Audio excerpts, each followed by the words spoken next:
When you decide in your mind this is what I'm going to do, then you just start breaking it down into tasks. You're like, okay, today I'm going to research how much it costs to get a vehicle shipped up, and then that's what I'll do. And then you do that, and then you feel that sense of accomplishment. You're like, okay, we're moving, we're making progress, and that was really helpful for me. Yeah, I mean, really, with helping people over the years here, kind of make that move and having moved a lot myself, I've kind of noticed the exactly what you mentioned, that it's really that first step, kind of breaking that inertia and just starting the motion. That's usually the most difficult part. But yeah, no, totally, 100% agree with that. So, Absolutely.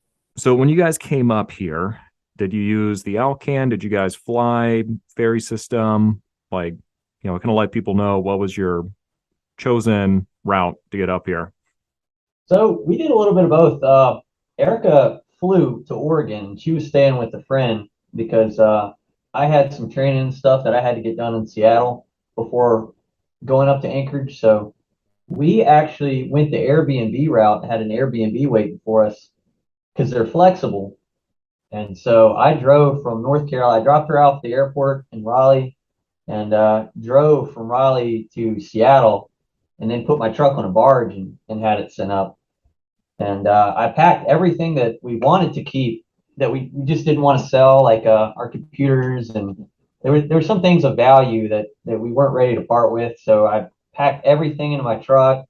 I had shirts and hoodies and stuff packed inside of pans and pots. And we made the most of that space that we possibly could. And kind of a funny story with that is we have two cats, and the plan was to fly with the cats. And no good journey can happen without a few hitches. So I drop Erica off at the airport with both cats, and I start my journey. And then I get a phone call 10 minutes later. Well, they can only take one cat. They can't take both cats. So I'm like, oh no, now I have to drive across the state or across the whole country with a cat. So that was not expected and presented its own challenges, but yeah, because I had been told initially, I think I had called like 4 different times, double checking, triple checking, like quadruple checking. Can I fly with the cat, and can one go in cargo? Yes, yes, yes. I got told every time I get to the counter that morning, and they're like, no, and I was like, what? Yeah, there's just no. I mean, you did all your due diligence. There's nothing more you can do about that. Right. You just got to roll with the punches when they happen. Yeah. So I had to make the decision. Okay, which cat am I taking, or which cat is he taking? And we have one cat where he's been camping with us, and it's more like owning a dog than anything. And he's so chill. So I was like, okay, you're gonna take Bagheera.